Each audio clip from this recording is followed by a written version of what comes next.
यहाँ निवेदन करूंगा, आप आएंगे, जो कि भारत आदिवासी पार्टी के राष्ट्रीय प्रवक्ता भी है। डॉक्टर जितेंद्र मीना जिंदाबाद, डॉक्टर जितेंद्र मीना जिंदाबाद, डॉक्टर जितेंद्र मीना जिंदाबाद। बहुत बहुत धन्यवाद। बहुत बहुत शुक्रिया। आप सभी को जोहार। साथियों, आज हम लोग शहीदों की धरती, आदिवासी पुरखों की भूमि को नमन करते हुए, मैं अपने पुरखों जो खरसावा में शहीद हुए उनको नमन करते हुए बाबा तिलका मांझी,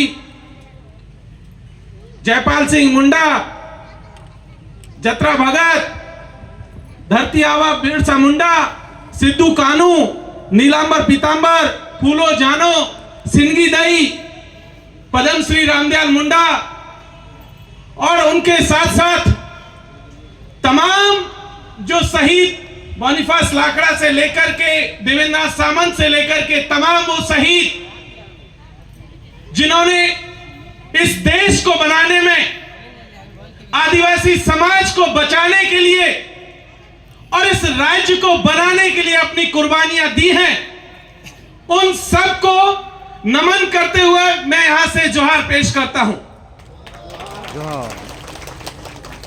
साथियों, हम लोग राजस्थान से चल करके, कई साथी गुजरात से आए हैं, कुछ साथी मध्य प्रदेश से हैं, बिहार से भी हैं, आप सब लोग झारखंड से हैं, कुछ साथी वेस्ट बंगाल से आए हैं, मैं दिल्ली से चल करके आया हूं। और एक ही बात हम लोग यहां पर आप सबसे कहने के लिए आए हैं कि जिस पार्टी के बैनर तले आज हम सब लोग एकजुट हुए हैं, उसका नाम है भारत आदिवासी पार्टी।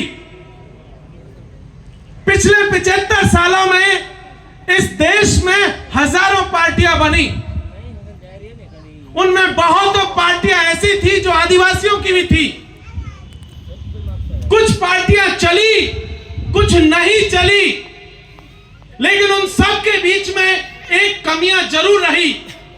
कोई क्षेत्र विशेष की पार्टी थी, कोई किसी समाज विशेष की पार्टी थी, कोई किसी खास धार्मिक समूह को समर्थित करने वाली पार्टी थी, लेकिन ये एक ऐसी पार्टी है जो पूरे देश के आदिवासियों को एकजुट करने के लिए निकली है।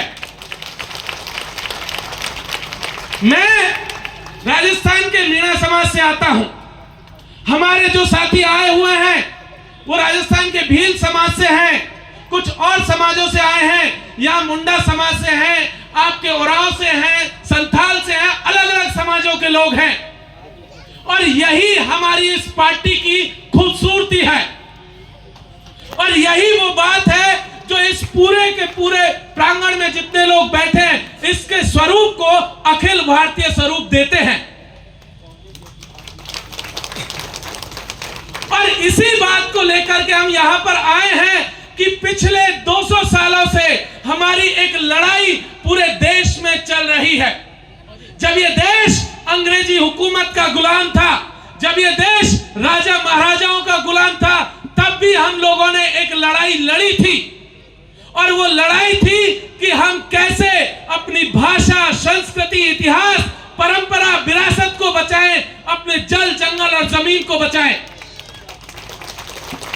और इस लड़ाई को लड़ते हुए हमारे पुरखे शहीद हो गए, और उसी विरासत को आगे ले जाते हुए भारत आदिवासी पार्टी अपना प्रारंभ जो है झारखंड के इस मैदान से करने जा रही है। हम आपको यह विश्वास दिलाने के लिए आए हैं कि हम लोग उस परंपरा के लोग हैं जो तिलका मांझी के यहां से शुरू हुई। हम लोग उस परंपरा के लोग हैं जो बिरसा मुंडा के यहां शुरू हुई। हम लोग उस परंपरा के लोग हैं जो टंट्या भील ने शुरू की थी। हम लोग उस परंपरा के लोग हैं जो देश के अलग अलग हिस्सों में हमारे पुरखों ने शुरू की थी। ये लड़ाई कोई छोटी लड़ाई नहीं है साथियों। ये लड़ाई बहुत अलग अलग लोग अलग अलग किस्म की लड़ाई लड़ रहे हैं। कुछ लोगों की लड़ाई है कि किसी को विधानसभा जाना है, किसी को लोकसभा जाना है, किसी को संतरी बनना है, किसी को मंत्री बनना है। लेकिन भारत आदिवासी पार्टी की लड़ाई आप सबके हमारे अपने अस्तित्व को बचाने की लड़ाई है, आदिवासियों को बचाने की लड़ाई है। इसलिए हम यहां से कुछ बातें कहने के लिए आए हैं कि इस देश में आजादी के पहले और आजादी के बाद एक षड्यंत्र चला, सरकारों ने चलाया, सुनियोजित ढंग से चलाया गया। और उस षड्यंत्र के तहत सबसे पहले हमारे जो है धर्म कोड को छीना गया। आप सबको याद है कि नहीं याद है, बताइए। याद है ना? आजादी के पहले हमारा अपना धर्म था और हम तो वो लोग हैं जो इन धर्मों के इस देश में आने के पहले से रहते आए हैं। जब इस देश में कोई धर्म नहीं था, जब इस देश में कोई सरकार नहीं थी, जब इस देश में कुछ नहीं था, तब से हम लोग आए हैं। हम लोगों ने इस देश को बनाया, लेकिन आजादी के बाद एक षड्यंत्र के तहत सबसे पहला काम हुआ कि हमसे हमारी पहचान को छीन लिया गया। आज झारखंड के इस मैदान से एक बात यहां से कहने आए हैं कि हम अपनी पहचान को वापस लेने के लिए आए हैं, आदिवासी धर्म कोड की मांग करने के लिए यहां से आए हैं, अपनी लड़ाई को फिर से लड़ने के लिए यहां से आए हैं। साथियों, संविधान के साथ साथ हमारे पुरखे संविधान सभा के भीतर, चाहे जयपाल सिंह मुंडा हो, चाहे निकोलस रॉय हो जो असम से आते थे, देवेंद्र नाथ सामंत हो, बॉनीफास लाकड़ा हो, फूलबान शाह हो और रामप्रसाद पोटाई जी हो जो छत्तीसगढ़ से आते थे, उन सब ने मिलकर के हमें अनुसूची 5 दिलवाई थी। आपको याद है कि नहीं याद है? लेकिन क्या हुआ उस अनुसूची 5 का? आज जिस अनुसूची 5 के तहत हमारी जमीनों को बचाने का जिम्मा था, वो जमीनें आज हमसे लगातार छीनी जा रही हैं। संविधान सभा के भीतर जब जमीनों का बात आई थी, तब जयपाल सिंह मुंडा ने एक बात कही थी। उन्होंने कहा था कि आदिवासियों की जमीनों को जो है अनुच्छेद 13 के तहत मूल अधिकार में शामिल किया जाए, अन्यथा आने वाले दिनों में आदिवासियों को खत्म कर दिया जाएगा। वहां पर उनकी बात को नहीं सुना गया और उसका खामियाजा आज हम लोग यहां भुगत रहे हैं। साथियों, जिस लड़ाई को संविधान सभा के भीतर जयपाल सिंह मुंडा जी लड़ रहे थे, उसी लड़ाई को हम फिर से यहां से शुरू करने के लिए आए हैं कि हमारी जमीनें किसी सरकार की बपौती नहीं है, हमारी जमीनें किसी वन विभाग की बपौती नहीं है। यह पूरा देश आदिवासियों का है, यह जमीन आदिवासियों की है। साथियों, इसके साथ साथ और कुछ चीजें हुई जो पिछले दिनों हुई। इसी जमीन को छीनने के लिए पिछले साल हमारे देश की सरकार 2 कानून लेकर के आई।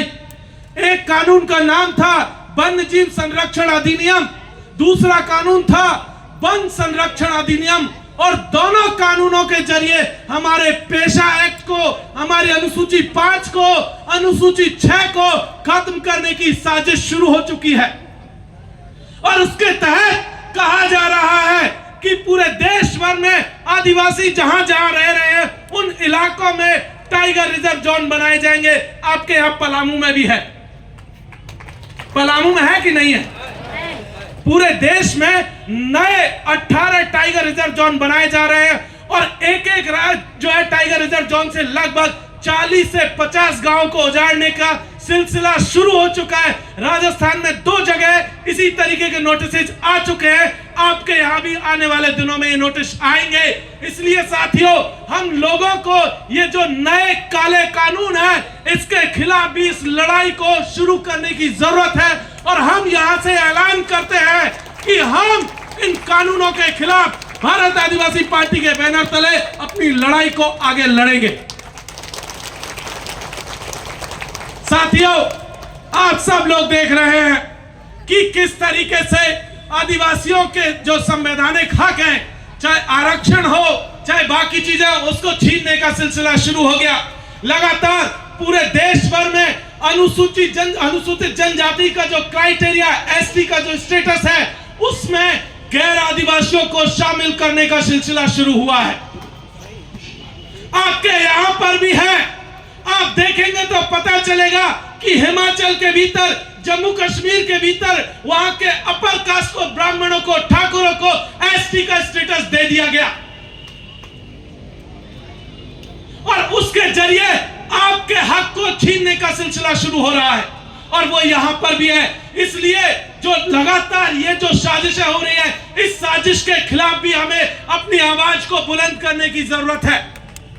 दूसरी तरफ आरएसएस के लोग हैं जो डीलिस्टिंग के नाम पर आदिवासियों को बांटने का काम कर रहे हैं। वो कहते हैं कि जो आदिवासी हिंदू नहीं है उसका आरक्षण छीन लेना चाहिए, उसके संवैधानिक हक छीन लेना चाहिए। तो हम यहां से कह देना चाहते हैं कि देश के आदिवासी पहली बात तो धर्म पूर्वी लोग हैं, ये धर्म बाद में आए और जो लोग भी जिस धर्म में भी गए, चाहे हिंदू हो चाहे मुस्लिम हो, सिख हो, ईसाई हो, जैन हो, बौद्ध हो, पारसी हो, वो सब के सब आदिवासी हैं। उनको हम नहीं बंटने देंगे। उसने चाहे जिसको भी मान लिया हो, हम उसका सम्मान करते हैं। लेकिन आप लोग सोचते हो कि डीलिस्टिंग के जरिए उसका हक छीन लेंगे, तो ऐसा नहीं होने देंगे साथी। एक और चीज जो इस सरकार ने शुरू की, आपने देखा होगा कि आदिवासी इलाकों में छोटे छोटे कस्बों को नगर पालिका, नगर निगम बनाया जा रहा है। नगर पालिका और नगर निगम के जरिए दरअसल सरकार कर क्या रही है, जिस इलाके को, जिस पंचायत को नगर निगम बनाया जाएगा, नगर पालिका बनाया जाएगा, वहां पर आपका पेशा एक लागू नहीं होगा।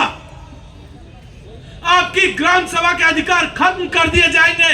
हमने पिछले साल उदयपुर में जब वहां की जो नगर पालिका का क्षेत्र बढ़ाया था, हम लोगों ने लड़ाई लड़ी। बबीता जी यहां पर मौजूद है। हम लोग कोर्ट में गए, उस लड़ाई को जीते और जो उन्होंने जो नोटिस निकाला था उसको वापस लेना पड़ा। इसलिए साथियों, इन साजिशों को समझने की भी हमें जरूरत है। एक तीसरी चीज, बहुत जरूरी चीज, 2006 में इस देश में फॉरेस्ट राइट एक्ट आया, जिसके तहत आदिवासियों को जमीन पर मालिकाना हक दिया गया, पट्टा दिया गया। लेकिन पता चला पिछले साल तक पूरे देश में मात्र 23 लाख आदिवासियों को जमीन पर आज तक पट्टा मिला है। इस देश में लगभग 13 करोड़ आदिवासी हैं और अगर 23 लाख को काट भी दे तो पता चलेगा लगभग 12 करोड़ से ज्यादा लोग आज की तारीख में बिना पट्टे के हैं। और जिस दिन सरकार चाहेगी, सुप्रीम कोर्ट का 2019 का ऑर्डर है, उस ऑर्डर के तहत आपको आपकी जमीनों से बेदखल कर देगी। इसलिए साथियों, हम सबको एकजुट होने की जरूरत है। हमें अपने आप को बचाए जाने की जरूरत है। भारत आदिवासी पार्टी पूरे देश के आदिवासियों को एकजुट करने के लिए निकली है। जो लोग हमारे साथ आना चाहेंगे उनका स्वागत है और जो लोग अलग अलग झंडों तले लड़ रहे हैं उनसे भी कहना चाहेंगे कि आ जाइए, वक्त है, नहीं तो आने वाले दिनों में कोई नहीं बचेगा। एक एक करके इसी तरीके से मार दिए जाएंगे सबके सब, जैसे हमारे पुरखों को अलग अलग तरीके से मारा गया षड्यंत्रों में। अगर हमने अभी भी इस षड्यंत्र को नहीं समझा, जिस तरीके का खेल आरएसएस के लोग, बीजेपी के लोग, कांग्रेस के लोग खेलते रहे हैं, अगर इस खेल को नहीं समझा तो आने वाले दिनों में हमें खत्म कर दिया जाएगा। इसलिए साथियों, एकजुट होने की जरूरत है और इसी एकजुटता के साथ ही हम अपने आप को बचाए रखेंगे। हम पूरे देश में जो आदिवासी क्षेत्र हैं, चाहे भील प्रदेश का मामला हो, चाहे गोंडवाना लैंड का मामला हो, चाहे छत्तीसगढ़ में दंडका लैंड का मामला हो, इसी तरीके से देश भर के अलग अलग हिस्सों में जो आदिवासी बहुल क्षेत्र हैं, उनके लिए अलग राज्य की मांग भी कर रहे हैं, ताकि हम अपनी जमीनों को बचा सके, हम अपने संसाधनों को बचा सके। इस बात को भी हम यहां से कहने के लिए आए हैं। आज की तारीख में आप देख रहे होंगे कि मणिपुर को किस तरीके से जलाया गया। आपने देखा होगा कि लद्दाख पिछले 1 साल से आंदोलन में है। वो लोग कह रहे हैं कि हमें एसटी का स्टेटस दिया जाए, अनुसूची 6 में शामिल किया जाए, लेकिन लद्दाख के साथ इतनी नाइंसाफी हुई कि उनका राज्य का दर्जा भी छीन लिया गया। आज हम लोग यहां से लद्दाख के लोगों को भी सॉलिडारिटी देते हैं, मणिपुर के आदिवासियों को भी सॉलिडारिटी देते हैं, और देश भर में जहां कहीं भी आदिवासी लड़ रहे हैं उन सबको भी सॉलिडारिटी देते हैं साथियों। और अंत में मैं अपने जो साथी हैं, एक और चीज मैं कहकर के अपनी बात को खत्म करूंगा कि देश में आरक्षण के ऊपर भी लगातार कुठाराघात हो रहा है। आरक्षण की व्यवस्था से हम सब लोग परिचित हैं, जो साथी पढ़े लिखे वो सब जानते हैं कि आरक्षण का मतलब क्या है। लेकिन 2017 के बाद से हमारे देश की सरकार एक नया कानून लेकर के आई थी जिसका नाम था लेटरल एंट्री। अंग्रेजी में कहते हैं उसको, हिंदी में कहते हैं, अगर साधारण भाषा में समझे तो चोर दरवाजे से किसी को नौकरी दे देना। सरकार ने पिछले 5-6 सालों में सैकड़ों लोग सीधे के सीधे जो है सेक्रेटरी बना दिए। जहां एक आईएएस को आईपीएस को पहुंचने में 15 साल लगते हैं, वहां उन्होंने बिना किसी परीक्षा के, बिना किसी इंटरव्यू के, उन्होंने सीधे उन्हें सेक्रेटरी बना दिया गया, जॉइंट सेक्रेटरी बना दिया गया, डायरेक्टर बना दिया गया। और उसके बाद से हुआ यह कि वहां पर एक भी आदिवासी आज की तारीख में नहीं है। जब हमारे लोग सरकार में नहीं होंगे तो आप ये बताइए हमारे लिए लोग लड़ेगा कौन। आज ही की एक रिपोर्ट है, इस देश में लगभग 13 आईआईएम है और 13 आईआईएम में आपके आदिवासियों की संख्या 0 है। पूरे देश का एक भी आदिवासी किसी भी आईआईएम में प्रोफेसर नहीं है। इसलिए साथियों, इस साजिश को समझने की जरूरत है, और इस साजिश को अगर हम लोग समझेंगे तो आने वाले दिनों में हम सब लोग बच पाएंगे। बहुत बहुत शुक्रिया। अंत में मैं अपने जो साथी आज ज्वाइन कर रहे हैं उन सबको मैं स्वागत करता हूं, चाहे वो आदिवासी जन परिषद से प्रेम साई मुंडा जी हो, आदिवासी सेना के अध्यक्ष अजय कश्यप जी हो, कुरदेशी मुंडा जी हो, अखिल भारतीय आदिवासी विकास परिषद अभय ऊंट कुमार जी हैं, आदिवासी लोहरा समाज कुलभूषण डोंगडोंग है, सुरेंद्र लिंडा जी भारत मुंडा समाज, सुनील सिंह मुंडा जी, रामाशीष करमाली जी, सुरजू हाशा श्याम चंद पाहन पार्टी में शामिल हो रहे हैं। इन सबको बधाई, स्वागत, बहुत बहुत शुक्रिया। जय जोहर का नारा है, अरे जय जोहर का नारा है, देश हमारा है, अरे एक तीर एक कमान, सभी आदिवासी एक समान, अरे एक तीर एक कमान, सभी आदिवासी एक समान। जय जोहर, जय झारखंड।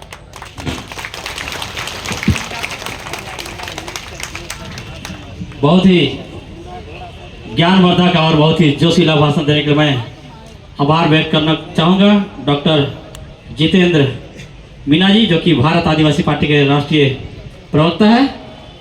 बहुत बहुत धन्यवाद। और मैं निवेदन करूँगा